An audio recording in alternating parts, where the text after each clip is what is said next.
आप लोग कैसे हो? आई होप आप लोग अच्छे होंगे। आज हम बात करेंगे वेल्डिंग जोड़ के प्रकार। ठीक है, वेल्डिंग ज्वाइंट कितने प्रकार के होते हैं, वेल्डिंग प्रकार क्या होते हैं, और इसी बात पे चर्चा करेंगे हम लोग आज। तो वीडियो में नए हो तो प्लीज़ चैनल को सब्सक्राइब करना और दोस्तों में शेयर करना। वेल्डिंग के प्रकार, टाइप्स ऑफ जॉइंट। ठीक है, वेल्डिंग के प्रकार कितने प्रकार की वेल्डिंग होती है? वेल्डिंग कितने प्रकार की होती है? वेल्डिंग मुख्यतः 3 प्रकार की होती है। कौन कौन सा?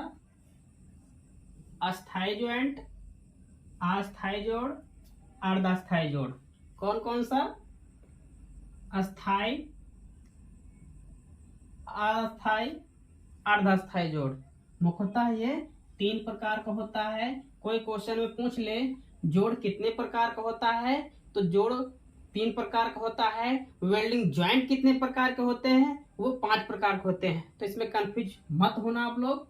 ठीक है, तो जोड़ के प्रकार कितने प्रकार के होते हैं? 3 प्रकार के होते हैं, अस्थायी, अर्धास्थायी और तीसरा अस्थायी। ठीक है, तो अस्थायी कैसे पहचानोगे कि जो परमानेंट मतलब हमेशा के लिए ज्वाइंट। ठीक है, तो वह जोड़ जिसमें कार्यखंड और दोनों प्रकार का बाधक होते हैं। कौन? अस्थायी ज्वाइंट में। ठीक है, और एग्जांपल वेल्डिंग मतलब या परमानेंट ज्वाइंट मतलब जो जिसमें हम लोग वेल्डिंग करके जोड़ा जाता है वो अस्थायी ज्वाइंट होता है, मतलब हमेशा के लिए। ठीक है, और अस्थायी ज्वाइंट क्या है? टेम्परेरी ज्वाइंट मतलब वह जोड़ जिसमें कार्यखंड और बाधक दोनों प्रभावित होते हैं, जैसे नट और बोल्ट। जो हम लोग नेट बोल्टिंग करते हैं उसको हम लोग अस्थायी ज्वाइंट कहते हैं। ठीक है, उसका एग्जाम्पल क्या है? नट और बोल्ट। और अर्धास्थायी में क्या होता है? अस्थायी में ज्वाइंट में क्या होता है?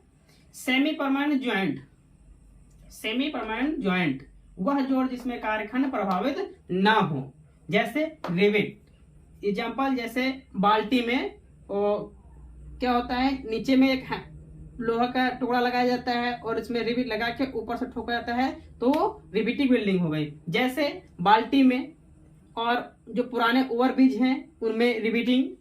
ठीक है, तो वो हो गया रिविटिंग। ठीक है, जोड़ कितने प्रकार के होते हैं? जोड़ 3 प्रकार के होते हैं, अस्थायी जोड़, अस्थायी जोड़, अर्धास्थायी जोड़। ठीक है, वेल्डिंग से कौन जोड़ होता है? अस्थायी। नट और बोल्ट में कौन होता है? अर्धास्थायी।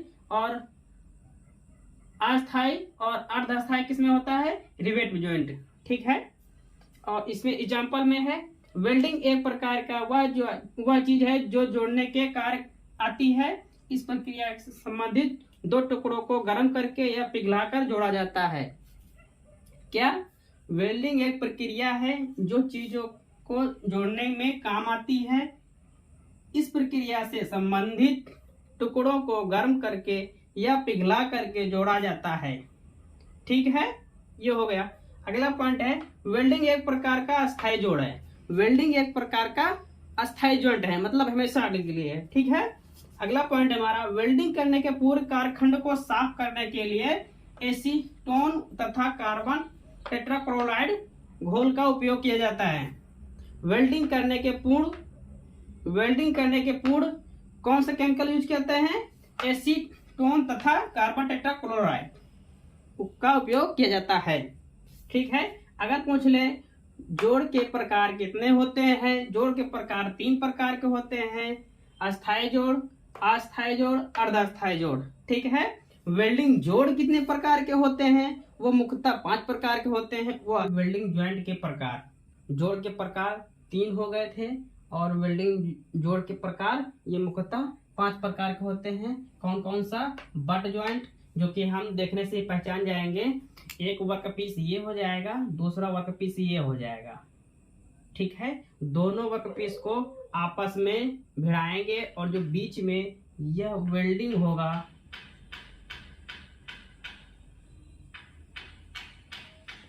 यह भाग वेल्डिंग होगा, तो इसमें हम लोग जान जाएंगे कि यह बट जॉइंट है।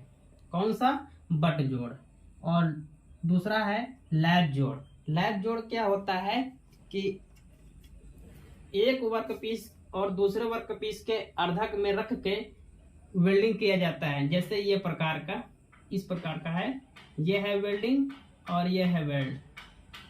ठीक है, एक वर्कपीस ये हो गया, दूसरा वर्कपीस ये हो गया। ठीक है, तो अर्धक बीच में सेंटर रख के वेल्डिंग करेंगे तो कौन सा हो जाएगा? लैप जोड़। तीसरा है टी जोड़। टी जोड़ कौन सा है? नाम से ही पता चल जाता है कि यह टी जोड़ है। ठीक है, एक वर्कपीस रहेगा, उसके ऊपर 90 डिग्री में दूसरा पीस रखेंगे और वेल्डिंग करेंगे तो वो हो जाएगा हमारा टी जोड़। ठीक है, और कॉर्नर, अगला है कॉर्नर जोड़। कॉर्नर जोड़ में क्या है? एक वर्कपीस लेटा हुआ रहेगा, दूसरा वर्कपीस किनारे से 90 डिग्री में खड़ा होगा, उसको हम बोलते हैं कॉर्नर जोड़। ठीक है, अगला है एज जोड़। एज जोड़ क्या है? दो वर्कपीस ऐसे रहेगा और ये वाला भाग चेम्फर होगा दोनों का, और ये वेल्डिंग हो जाएगा। इसको हम लोग बोलेंगे एज जोड़। तो वेल्डिंग जोड़ कितने प्रकार के होते हैं? 5 प्रकार के होते हैं। बट जोड़, लैप जोड़, टी जोड़, कॉर्नर जोड़ और एज जोड़। ठीक है, यह मुख्यतः 5 प्रकार के होते हैं। ठीक है, और वेल्डिंग के प्रकार 3 प्रकार के होते हैं: अस्थाई, अस्थाई और अर्धस्थाई। और वेल्डिंग जोड़ 5 प्रकार के होते हैं: बट जोड़, लैप जोड़, टी जोड़, कॉर्नर जोड़, एज जोड़। ठीक, फिलर मेटल के आधार पर वेल्डिंग 3 प्रकार के होते हैं। फिलर मेटल के आधार पर वेल्डिंग 3 प्रकार के होते हैं। कौन कौन सा? शब्दों में गौर से पढ़ना। फिलर मेटल की बात हो रही है यहाँ पे। कौन सा? फिलर मेटल का। फिलर मेटल के आधार पर वेल्डिंग 3 प्रकार से होती हैं, मतलब वेल्डिंग करने का तरीका ये बताया जा रहा है। ठीक है, और ये 3 प्रकार के होते हैं। कौन कौन से? फिलर मेटल आधार कितने प्रकार के होते हैं? 3 प्रकार के होते हैं। कौन कौन सा? ऑटोजेनस, होमोजेनस और हेट्रोजेनस। Autogenous, homogeneous, heterogeneous. अच्छा, ऑटोजेनस में क्या होता है? वह वेल्डिंग जहां फिलर मटेरियल प्रयोग नहीं किया जाता है। ऑटोजेनस में क्या होता है? वह वेल्डिंग जहां पे फिलर मेटल का उपयोग नहीं होता है, वह वेल्डिंग ऑटोजेनस उपयोग होती है। अगला है होमोजेनस। होमोजेनस में क्या होता है?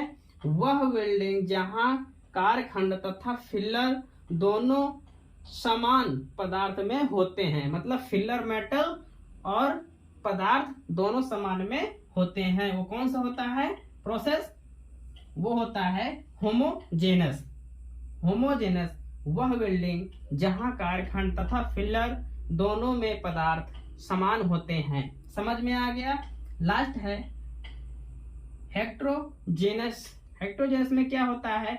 वह वेल्डिंग जहां कारखंड तथा फिलर समान पदार्थ में होते हैं, मतलब फिलर समान पदार्थ में होते हैं। किसमें?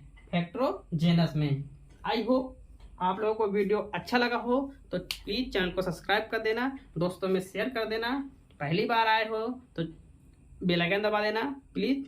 धन्यवाद, मिलते हैं नेक्स्ट वीडियो में।